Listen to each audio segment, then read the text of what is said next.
My name's Eric Jones. I'm Mrs. Jones' husband. That's all you need to know. Has anybody ever seen any of my sculptures before? I did. Mostly Buffalo Bill stuff. So the guy that wrote the original book, The Wonderful Wizard of Oz, his name was Frank Baum, and he lived here in Richburg. And The Wizard of Oz is the most famous movie in the history of television. It's the most well-known story in the history of America. It's incredible. It was my favorite movie growing up. I'm still afraid of witches and monkeys. So listen to this.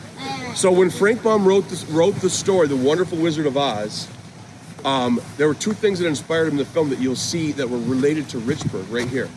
Okay, the Tin Man, he has the oil thing on the top, the oil spout, the funnel is his hat. This was an oil boom in the 1800s. This whole area was filled with oil derricks and the oil can. And guess what? I thought this was really cool. You know the yellow brick road? Yeah. Follow the yellow brick road? Yeah. So this main street here, right here, all the way to Bolivar used to be bricks. And it was lined with maple trees. And in the fall, the trees would change color and the yellow leaves would land on the bricks. And he'd call it the yellow brick road. I didn't know that. Isn't that amazing? That's so cool. I'm 50 and I learned this like 2 days ago.